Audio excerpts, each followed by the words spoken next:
Om Sahana Bhavatu Sahanau Bhunattu Sah Viryankaravavahai Tejasvinavadhitamastu ma vidvishavahai. Om Shanti Shanti Shanti.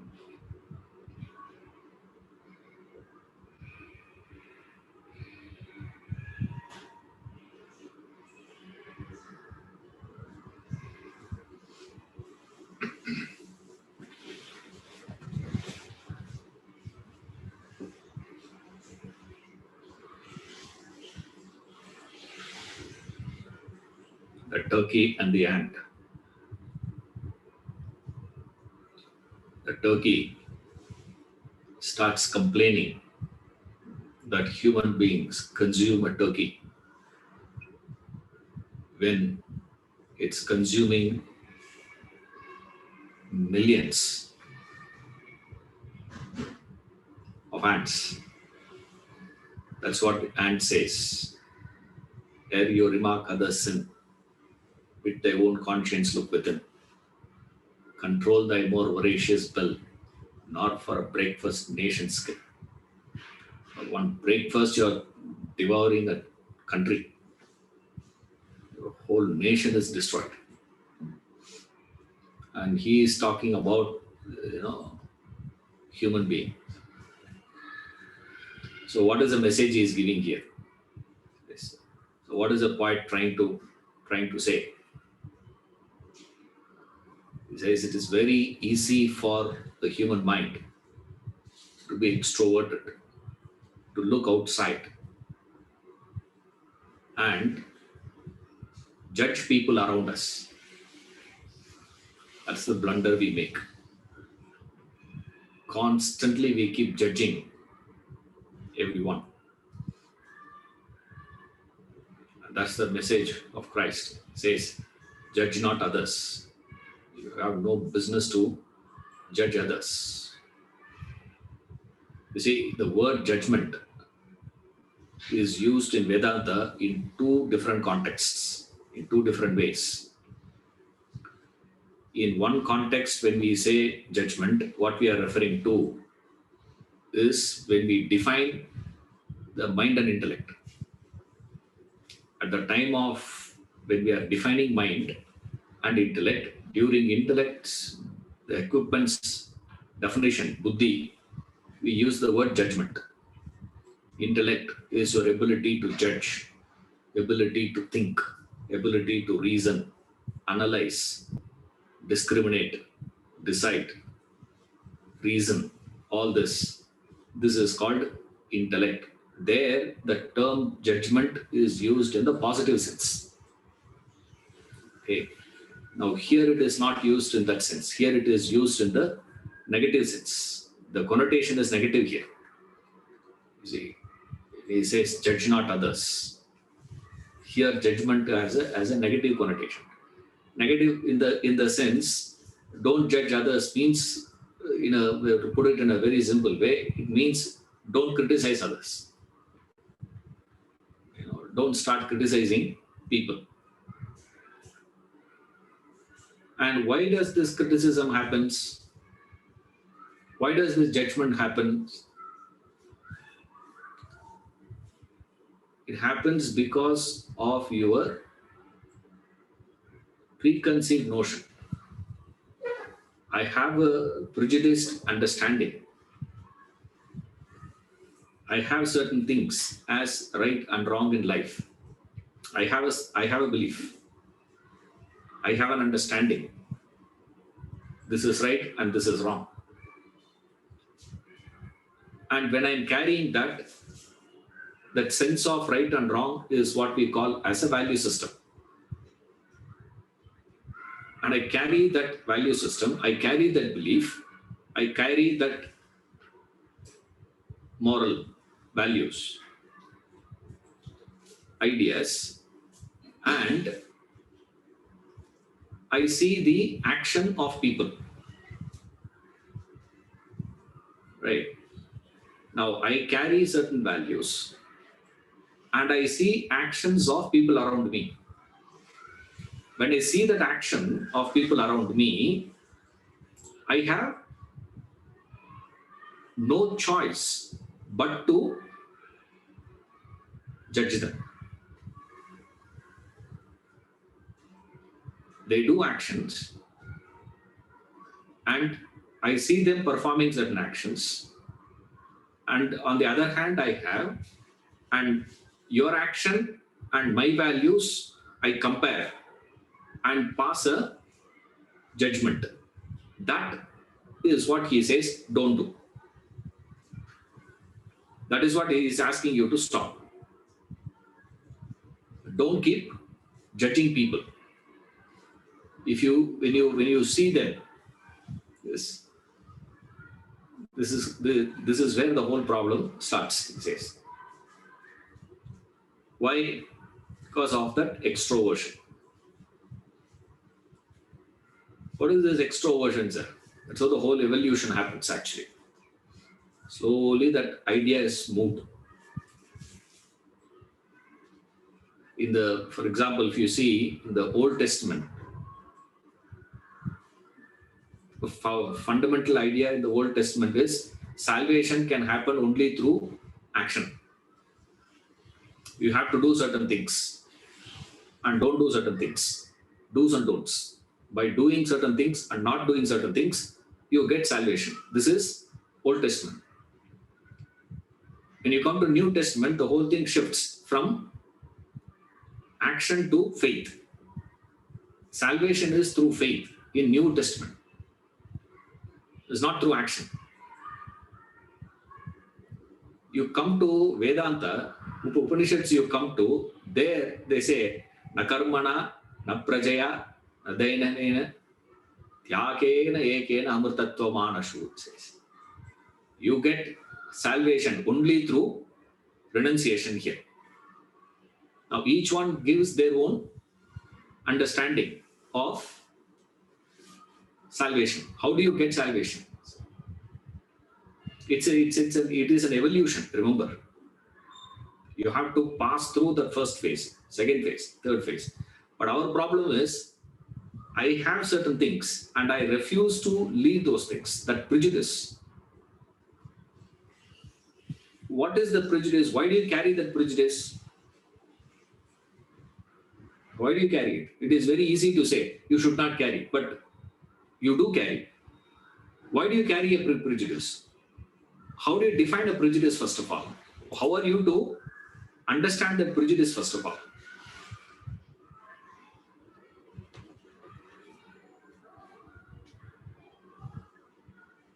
A prejudice is, I have certain values, certain beliefs, and they are superior.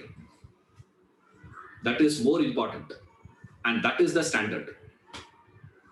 My values are the standard. My values are superior. My values are the reference point for everybody to function in the world. When we say in the world, we don't care about the whole world. You see, it's not that in Bolivia somebody does something that is of no consequence to our things. In fact, we don't care, right? But in my world means what? In my house, in my organization, my people should function according to the standard that I keep. So here the whole focus is where? Why do we say don't judge others? That's what we need to think. See, don't keep saying, don't criticize others, don't judge others, not in the sense of, it is causing problem to people. Of course, it causes problem to people. More than that, you would be irritating everyone if you keep passing judgment with people everywhere you go.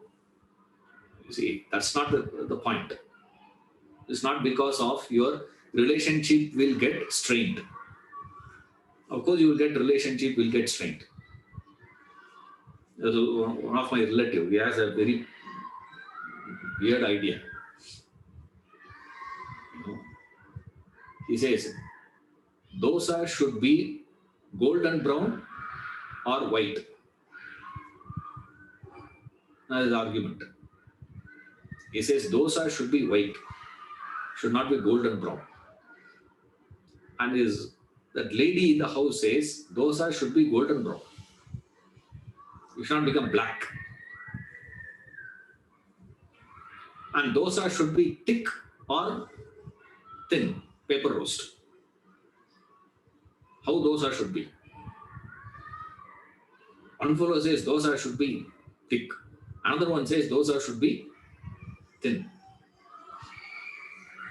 Now, which is correct? Now, the moment I go, I will say what? I don't have any prejudice. I don't have any opinion in terms of how a burger should be. Okay.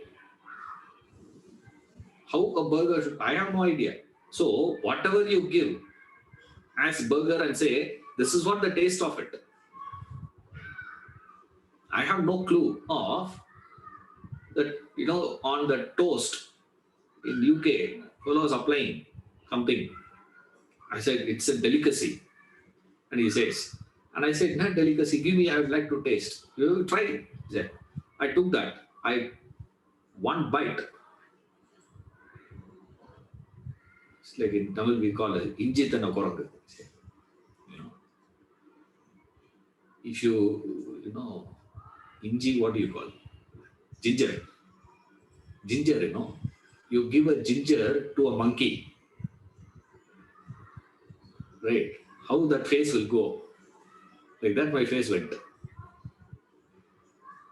Don't say, as it is like that only. No big difference. Right? The fellow says, hey, you didn't like this? I said, what is this? Wow. All the entire English go crazy over this. Like in India, we have Maggie. Indians go crazy over Maggie, not noodles. Maggie we like. Noodles, no, Maggie you get. I said noodles, I said no, Maggie. Like that, yeah. Something, mermaid, something he called it as. Apply upon me. I don't know what taste that is. I don't have any clue which is a good quality mermaid. That's what it is. Now you have that or you don't have it. I don't have any sort of opinion on that. I don't have a prejudice to say whether it is good or bad. That's the taste of mermaid means that's the taste of it. Now you can't change the taste. You can't say a beer should be very sweet. You can't have a sweet, beer. It will be bitter. Now the taste of that is the bitterness in it. Now you like it or not. That is a different issue. But that's the taste of it. Now, in life, do we have a clarity in this is the point. That is why to a strangers, all of us can become non-judgmental. There's no problem we have. But with the near and dear ones, we become highly judgmental. And you don't stop that. You see, your judgments will not stop as judgment. Judgment will develop into criticism. You can't say, I'm just judging and keeping quiet. No, you will start criticizing. Now we say, okay, now what is wrong in that? What is the problem there? See, the problem is not because it irritates people. There is a flaw. There is a fundamental flaw when you are judging people, when you function with that prejudice. What is the flaw? The flaw is you start valuing the untruth, unreal, fleeting, passing phenomenon was taken, given higher value. That is untruth. What is that? What are you doing in judgment? In judgment, I see your actions only. Correct? I see your action. I do not see your intention behind that action. Correct? When I judge you, am I judging you keeping the reference point of your action, or am I judging you based on your intention? Between your action and intention, which is more permanent, which is more real? This is first layer analysis. Very, very basic. This is very basic layer analysis. Is I have certain ideas which invariably I will carry. It is impossible that I will not have any opinion on anything. That is not possible. I will have certain opinions. And I will invariably, when I interact with people, interact with the world, I see very many actions performed by people, and each one is going to be performing action according to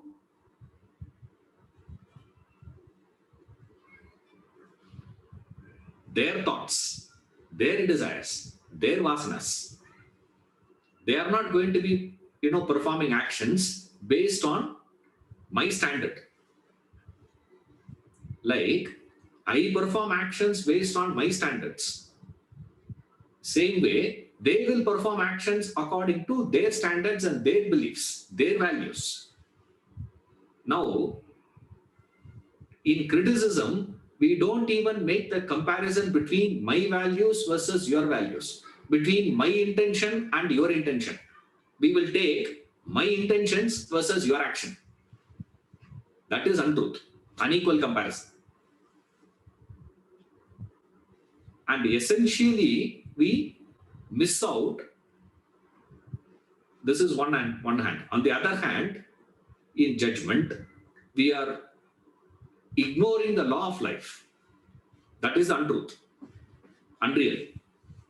We are neglecting the principle of life. What is the law of life? Law of action. Chronology of action. Vasana, thought, desire, action. Every action is preceded by a desire. Every desire is preceded by a thought. Every thought preceded by vasana. If you have forgotten, we have studied all this earlier. Okay, in the chapter Exigency of Action. Those who have not, if you don't remember, go back to that. In the chapter Exigency of Action, he explains the chronology of action. There is a topic. Go through that.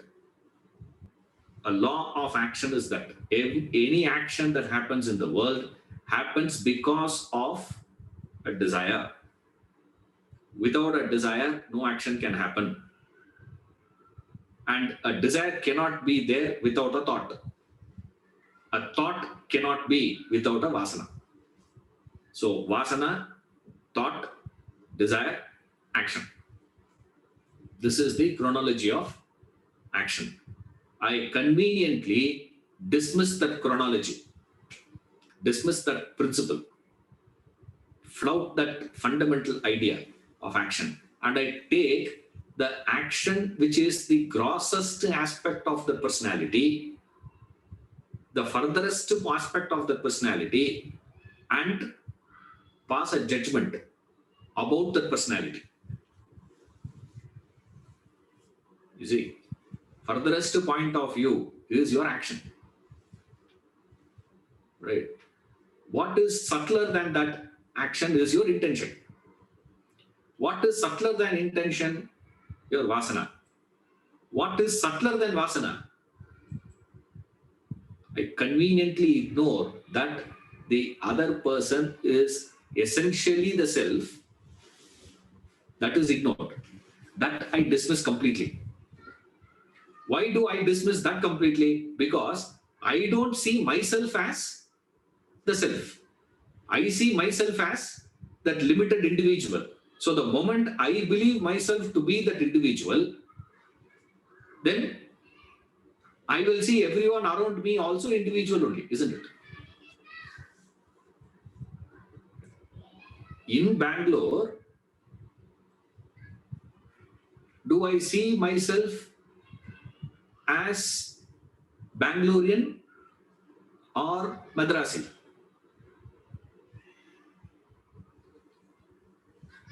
Will come, correct. But when I go to Chicago, there the question is what? Not whether I am a Bangalorean or am I a Madrasi. There the question is what? Are you Indian or Asian? If someone were to be an Indian, you call them, oh, are you from Bangladesh? They get offended. No, I am from India. They get, call me Indian. Don't call me this. But here, what is it? North Indian, South Indian. Within India, we divide as North Indian, South Indian. For North Indians, anyone below Maharashtra, all Madrasi only. They don't know anything else in North. Now, if we both were to go there, both of us will be termed as Madrasi only. That's where everybody gets a mark. Yeah, we are from. Now, I am more Bangalorean than Bangaloreans because I have lived more of my life in Bangalore than anywhere in the else. But what you call yourself as is how you see people around also. So the moment I believe myself to be Indian, then I see anyone Indian I identify with. We become very good friends. That's why Indian community is very strong in abroad. They are so united. But within India, there is no union. Outside India, there is a tremendous union amongst the Indians, Indian community. Why is it so? Because there they stand as Indians. But when you come to India, you don't stand as Indian. You stand as North Indian, South Indian. Are you a Tamilian or a Kannadiga? And if I come a little more closer, inside Kannadigas, they say what? North Karnataka, South Karnataka. This North Karnataka fellows don't consider the South Karnataka people to be speaking Kannada itself. They say, hey, speak Kannada, man. They say, hey, I'm talking Kannada only. Like a lot of Hindi, Delhi Hindi is different. Bombay Hindi is different. Like my daughter would ask me, whenever when we go to Chennai, we get down from, the central station and then we go to the auto stand and have a discussion with that auto fellow. And my daughter will ask, what language you are speaking? Will say. I say, Tamil. At home we speak Tamil only. There is nothing else. And she said, this you don't talk in the house? I said, this is a different Tamil. The Tamil that we speak, if I speak to the auto fellow, that's he's not going to understand. That's a different language. Now, what are you identifying yourself as?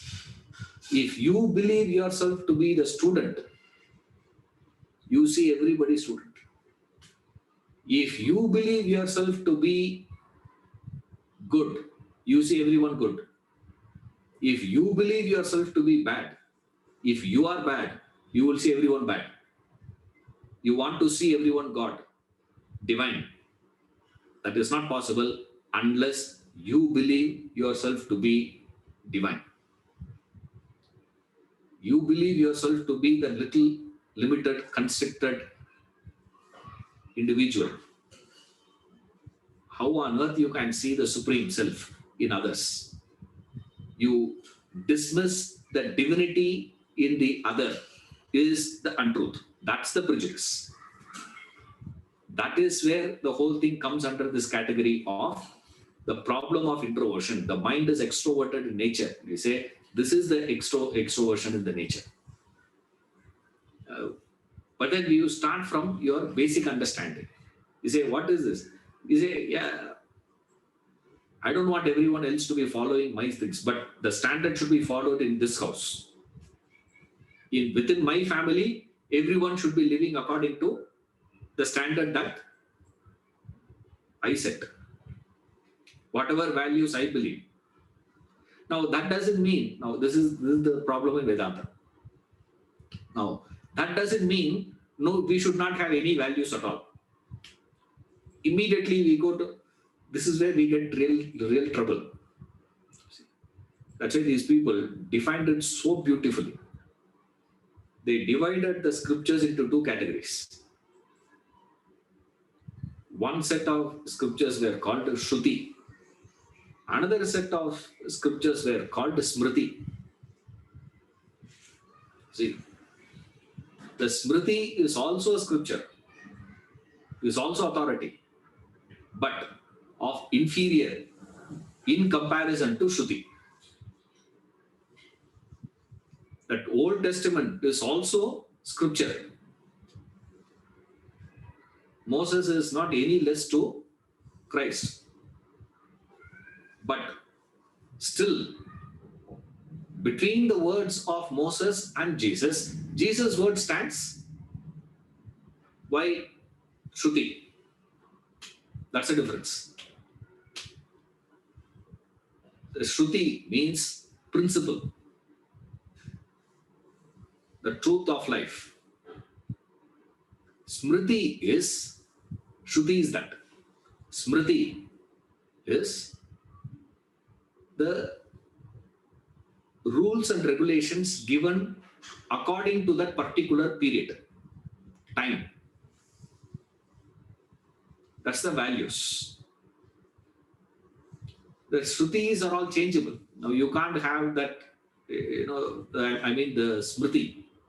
Smriti is changeable. It varies from time to time. Is values, because values and things were all taken by us for the convenience of conducting the social business. Remember, the values, whatever value we talk about, all these values are nothing but convenience to run the business of life, transactions of life, to go on. We need certain. Why we need that external monitoring and policing is because essentially the human mind is indisciplined in nature. Right? It yields to the weaknesses. It is, by nature, mind is indisciplined. There is no direction, there is no dimension to mind's wants. Such a mind were to be existing, straight away you cannot ask people to have their own development. That's not possible. Therefore, what is needed? There is an external policing needed. But then, they are not permanent. These things are great so long as there is growth. So, one hand, what they do is, they say, hold on to the Smriti, follow the rules of that Smriti, at the same time, try to understand the Shruti also, parallelly. Now, you study that Shruti without Smriti, problem. You hold on to only that Smriti, you ignore that Shruti, problem. The entire humanity can be classified into these two sections. One set of people forget about all these values, break all these rules and things and everything. All that it means is only the philosophy. Understanding is all required. One group of people cause damage. Same way, there is another group of people who hold on to these values, ethics and morality, ignoring the principle. For what those values were evolved. How did we evolve this thought? For what this discipline was given to us? Externally it was given to us. Why this was given? Just the policing, that's all. But the problem is, I take that values, I start following certain values. The moment I start following the values, immediately I start taking this stand, assumed position of moral authority. I start assuming that position of moral authority. And when I assume that position of moral authority, people around me will say what? Big deal. Who cares? Who cares about your values?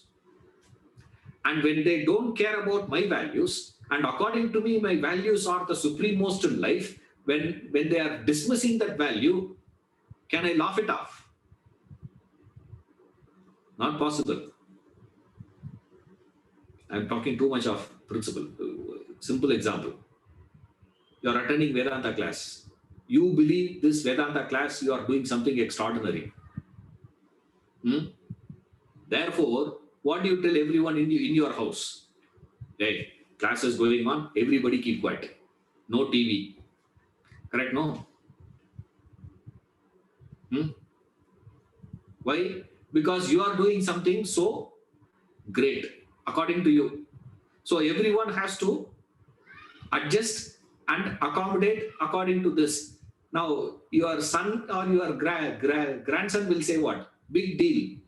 You are also watching, I am also watching. What is the big difference? Huh? They dismiss it. When they dismiss it, you get really disturbed. And why they dismiss that is because you assume that moral, this, then the relationship go berserk. Relationship gets strained. You start imposing that on people around. And the most interesting thing is, more and more I start becoming good, more and more I start following higher values, ethics, morality. Subsequent thing is, more and more trouble I start creating to people around me.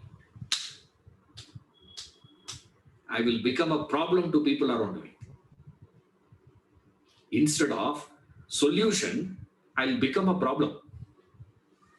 I will not be a solution provider. I will be a problem creator. That is why everyone gets annoyed and they leave. Our argument of correcting others is what? What is my argument of correcting others? I am doing it only for your good. Whenever I do corrections, there's moral authority. I'm doing it only for the good. This is what we call as Hitler's logic.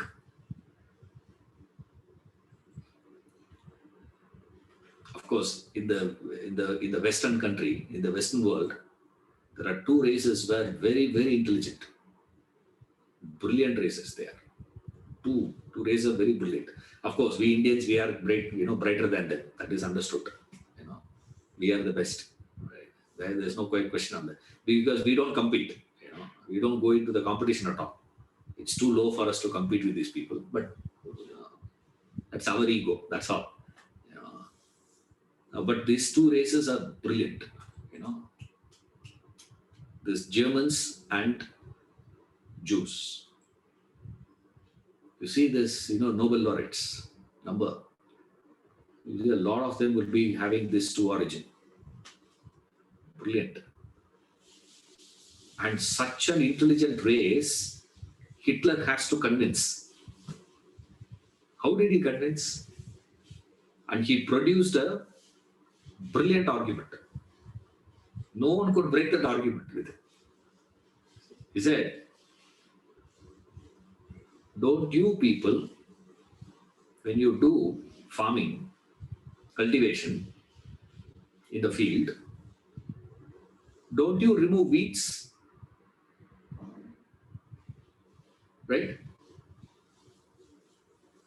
Weeds you remove, right? Correct? No. Why do you remove weeds? If you don't remove weeds, what will happen to all the nourishment?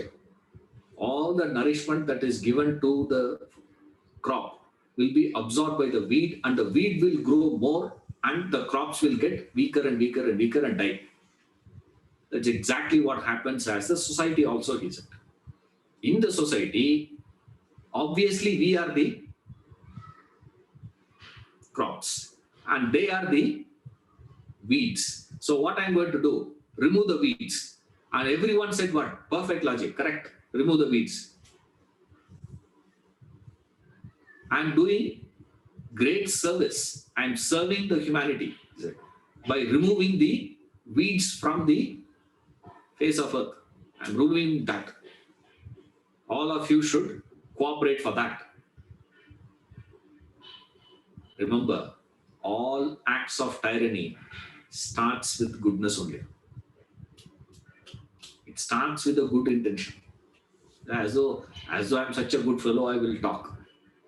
More and more I believe myself to be doing good to you, I start assuming that moral authority to even harm you and hurt you. I will justify. Even my hurtful, harmful action towards you, gross behavior against you, will also be passed on as good. That's what we do in the name of criticism. Whenever you are criticizing people, you are criticizing with the intention of what? What was your intention? See, most of us don't have the negative intention. That's a very few. I'm not talking about that. I'm talking about the group sitting here. The group that is there, you're not going to be criticizing people. You're not going to be judging people for their wrong. You're going to be judging only on basis for what? You criticize people. No, that's wrong. Don't do it. Don't do this. All that you do with the belief of, I am correcting you.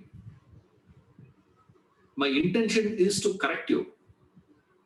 And you will talk all high philosophy. You attended few Vedanta class also. You see, now you have learned few words and you will start parroting those things. And you read Shakespeare, I am cruel only to be kind. Nobody can do anything. And if the opponent fellow were to have studied Shakespeare, then he will say the other one. Unfortunately, they don't read. Only you have read. That's where the problem is. Because one fellow was telling me that. I'm cruel only to be kind, Ishwaran. I said the same Shakespeare says one may smile and yet be a villain. When you read Shakespeare, read fully. Don't read only one half. We read only one half, whichever is convenient for us. Now, when you read value systems, which value system you subscribe to? You don't follow all that is said in the Smriti. No. Whichever is convenient to you, that you will follow. Whichever is not convenient to you, you will dismiss it as what? Arthavada. You will dismiss all those things as, or it's just giving as an example, sir. That's all. That's not for me. Like even in this class, when you're listening to me also, you will not take all that I say. You will take only selective. Which one you will select? Anything which is convenient to you, you will select. And you will go out and tell everyone, see, Ishwaran said in the class, what? Don't criticize. You will tell the other fellow not to criticize. What about you? That and all, don't ask me. He says, judge not others. That's beautiful teaching of us. It covered the whole thing. That's a master and a poet. Poet has to write the entire poetry. John Gay, a turkey tired of common food, forsook the barn and sought the wood. Enter ran an infant train, collecting here and there, again, blah, blah, blah. All that story he has to say to communicate what? Christ's casual statement of Christ. What is it? Judge not others. Don't judge others, man. Don't fall into the trap of this judgment. Why do you get into it? Why do you keep judging? Go a little deeper. This is a reflection. Go a little deeper, little deeper. Every step you got to analyze little more. Can we stretch little more our thinking? Can you stretch little more your imagination? In that, you grow. Why do you do it? We do this only as self-preservation. criticism, judgment. All this judgment is done only for what? To preserve the little self, to preserve my ego. That's all. Only when I start judging you, only when I criticize you, I can uphold my superiority over you, according to me. If I become accepting, I can't feel superior to you. And your nature of your ego is it can survive it only when it feels that superiority. I have to feel superior. Why? Self-preservation. What is self-preservation? Survival. I have to survive. That ego wants to survive. In the presence of whom? In the presence of others. I want to feel superior. But the worst part, you know what? Of this entire exercise, the stupidity of the entire exercise is the moment you start judging people, criticizing people, everybody leaves. When nobody is going to be there. Now follow the same logic of Hitler. What is a flaw in that logic? Strength and weakness is a relative term. In the presence of the weak alone, this you can call as strong, isn't it? This is stronger than that. Then this becomes that. Going by that logic, to preserve the strong, you got to is possible only by removing the weaklings all to be taken out away. What will happen eventually, according to his logic? Finally, on the face of earth, only two fellows will be standing. Rudolf Hess and Adolf Hitler. Two fellows will be standing. He and his right hand. Now, who will be the strongest between the two? Obviously, Hitler is stronger than the two. Then what will happen, sir? Finally, he will remove all the weaklings. Who will be standing on the face of earth? One fellow will be standing all alone. Is he strong now? Now can you call him strong? You cannot. Why? There is no reference point. You see, that's the fundamental flaw in the entire reasoning. That survival strategy of the mind is to feel that superiority, and it's a self-defeating exercise. More you criticize, only to prove your superiority. More you attempt to prove your superiority, quicker people will leave you. Quicker they leave. The proof is what? No children want to live with their parents anymore. They don't want to live with them. The first chance they get, they pack up and leave. Get out of the house. They don't want to be with the parents. Why? I want to be with my parent. Therefore, I refused my promotion. You would have seen, I refused my promotion because I have a child. My wife is here, my husband is here. That way you would have seen. No one has ever done that. Nobody does that. Why, sir? Because there is no joy in living with parents. There is no pleasure in living with parents. They are not coming back running to the parents. They say, oh, give me some space. Why? Constant judgment. Constantly you go on, developing this judgmental attitude. And remember, this is not the problem that it hurts others.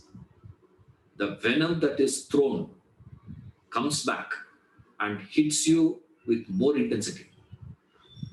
Therefore, the advice is judge not others.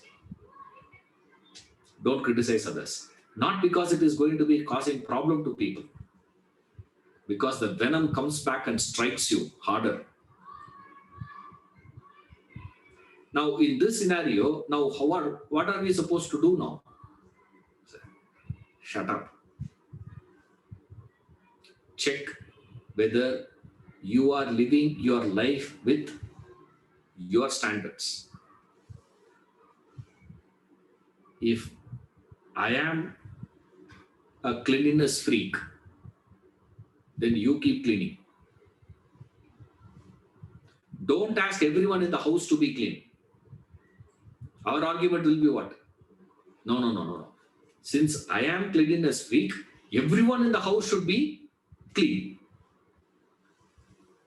If you have value for time, then you follow it.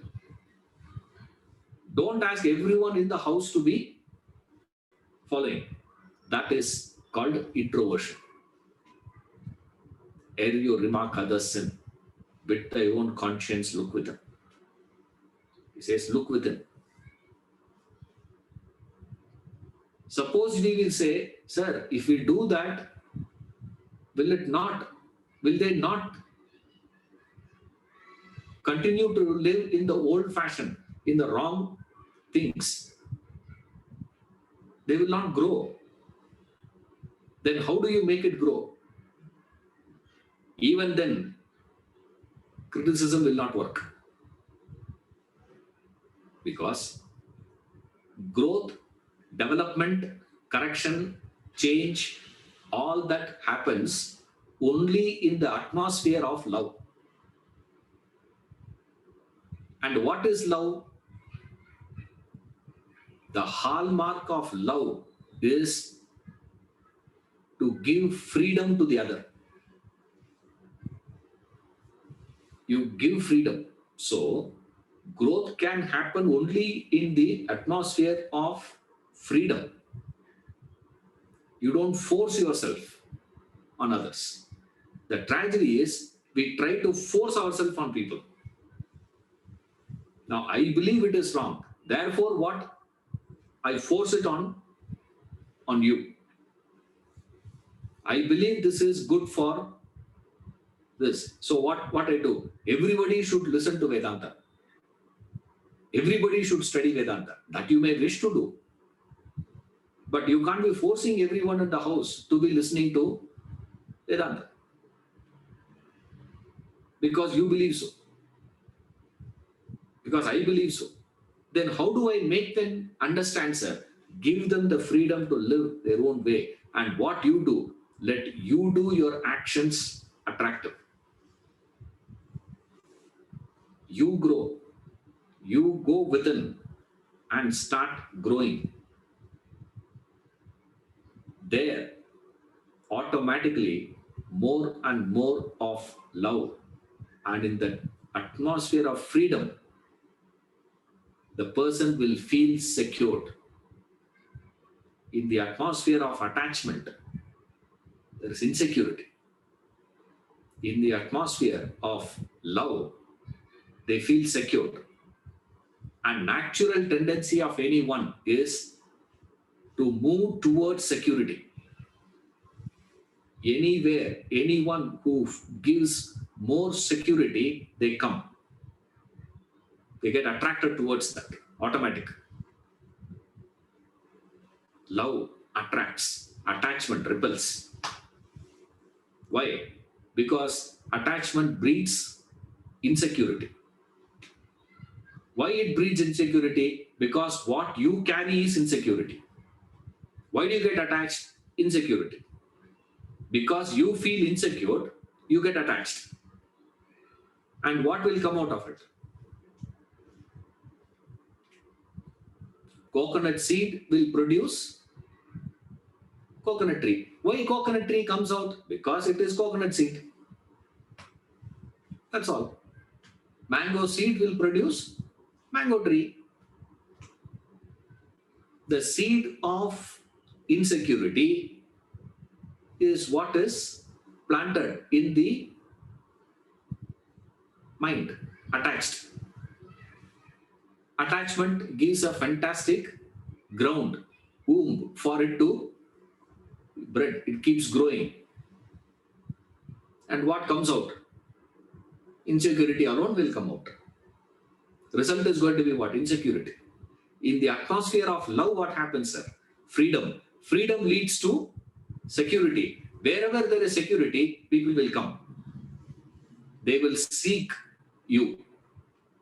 When they seek you, don't jump immediately.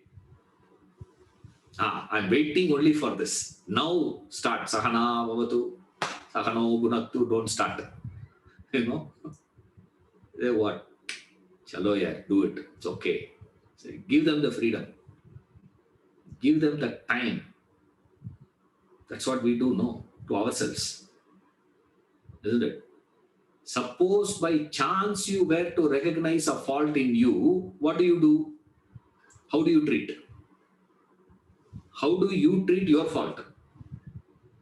How do you treat others' fault?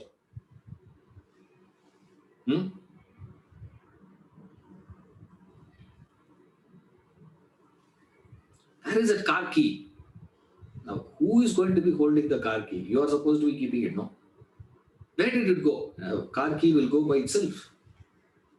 You left, you forgot. You forget something. How do you treat your forgetfulness? Vis-a-vis, in a house, someone were to forget something. Your wife were to forget something. How do you treat that? You make a calculation error. How do you treat that? Wrong investment. Stock market. Lost lakhs of rupees. How do you treat that? Corona, sir. Corona, the lockdown. Finished. All gone. Of course, it is a mistake. I understand that. But what is the loss, sir? 75 lakhs gone. The other day, one fellow was telling me, there's a small calculation error. What is the loss? 4 crores loss. Just made a wrong calculation. So innocuously, he's saying that 4 crores loss. Why? His fault. Okay. Imagine that fellow, that car driver were to make a mistake.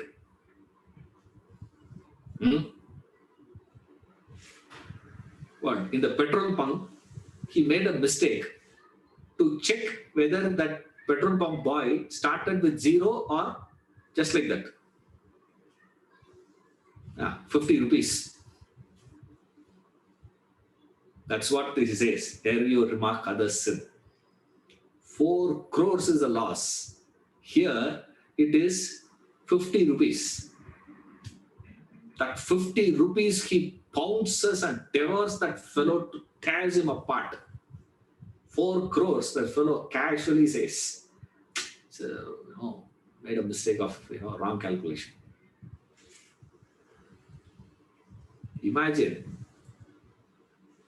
this is what the problem of introversion is. We say, why people? This is what it is. And don't think, just the poetry. If you have eyes to see it, you will see it on a daily basis. Wherever you go, you will see it. That's what throughout the Gita Krishna says, Yam pashyati sa pashyati. Whoever sees it, sees it. If you see it, that's all. Now, don't start seeing outside. See within you what you do, how you treat your mistakes. When it comes to your mistakes, how you correct yourself. First reaction of us is what? We justify. When it comes to recognition of others' mistake, start cursing them. You pounce on them, but tear them to pieces.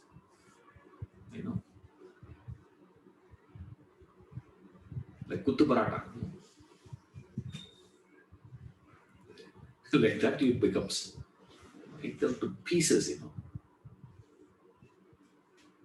Amazing how we treat. Then how do you deal? That's what this man shows. Jesus Christ. He demonstrated that in his life. When they brought that lady, Mary Magdalene,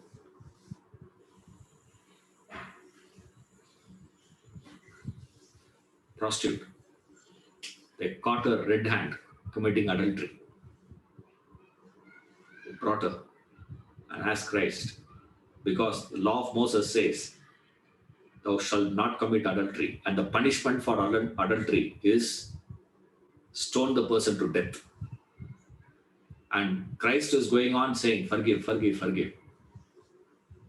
And he says, now what to do? To forgive or throw stone? And he said, he who has never sinned, let him cast the first stone, he says. The one who has never sinned, let him take the stone and throw. Others can follow. Doesn't matter. But the fellow who has never sinned is the one who should cast the first stone. And the gospel says, bitten by their own conscience, everyone started leaving one by one, it says. Beautifully it records. Everyone started leaving the scene. Why is that? Smitten by their own conscience. Because that non-judgmental presence of Christ created a fantastic possibility in those extroverted people to look within. And no one had that courage to take the stone and throw. Why? Because of the presence of Christ. Remember, that's the transformation. At the end, nobody is there.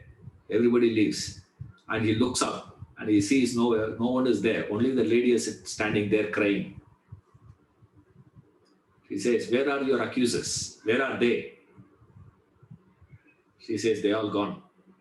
Then what are you doing? You also go, he says. He doesn't start a lecture even then. And she starts crying, washing his feet. Christ's feet with her tears. She says, I have sinned. Even then he doesn't say anything. Even then his advice is what? His reply is, if you believe so, don't do it again. Go. If you believe. That is the way you deal with people, not criticizing them. You start with the judgment.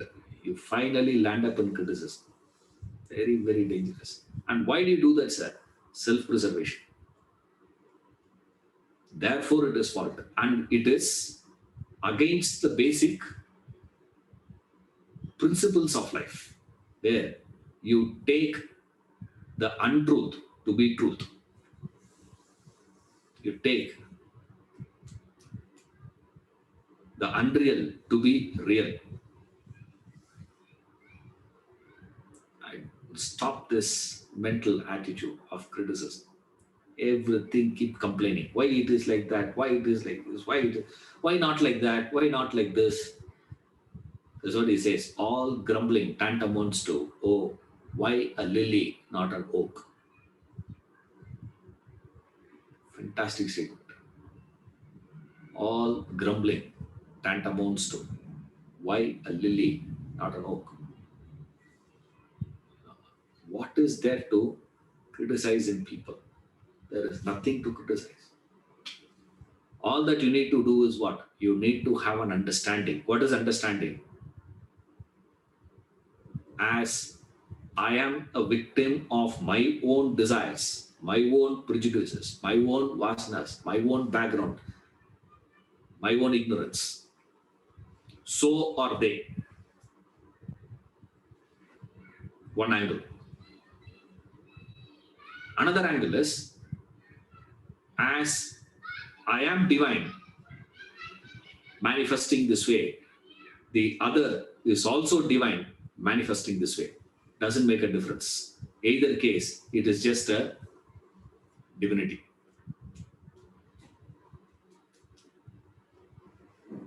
I am playing the role of a cook. he is playing the role of a mechanic. Another fellow playing the role of a driver. Another fellow a security. Another fellow owner. All of us are playing our own role. That's it. What difference does it make? I am also an actor, he is also actor. This is just an action, that's about it. That doesn't mean he is actually this. He is different. I am different. There is a distinction. He's just acting. The moment you understand yourself to be the actor, not the character, that who is that actor who is acting that character? In this movie, this is my character. In that movie, that is a character. Don't get involved with the character. Identify with the actor. Divinity in disguise. God playing the fool, he says. Everyone is divinity disguise. God playing the fool. He's just playing a foolery. That's about it. As I am divine, everybody is divine. Either you take the angle, take a stand that I am divine, everybody is divine. Or you take a stand, I am a victim of my vasanas, he is a victim of his vasanas. Now, what is there to talk about? Huh? It's like I am sitting in the hospital. I am having brain tumor, he is having a blood cancer. What difference does it make? That fellow says, I don't have a problem with brain. So what? You say, I have good blood. You say, he says what? Yes. Now, what is that to criticize him? What is that to sympathize with him? I am a victim of my disease. You are a victim of your disease. Between two people, who is diseased? Who is superior? Who is inferior? Either case, the starting point, your focus of attention is where? How you are defining yourself. Go back to the previous topic. Who am I? Essentially, you have to come back to that point of inquiry as to who am I? Who is going to be claiming all this as mine? Mine. From where I am getting that thought? This is mine. This is mine. This is mine. For me to declare this is mine, I should know who I am, no? When I don't know who I am, on what basis am I to claim this is mine? Or on what basis am I to claim this is not mine? I can't say this is my value, this is not my value. This is my basis, this is not my basis. Both I can't claim. But still, vehemently we go on claiming me, I. And we want to establish that I. To preserve that I, what I have to do? Put everybody down. I have to prove myself to be superior. How can I do that, sir? Only by pulling everybody down, I can establish my superiority. And the worst of all that is to claim that spiritual superiority. The worst thing of all that is to claim that. Stop that, he says. Judge not others. See you next class. Hari Om.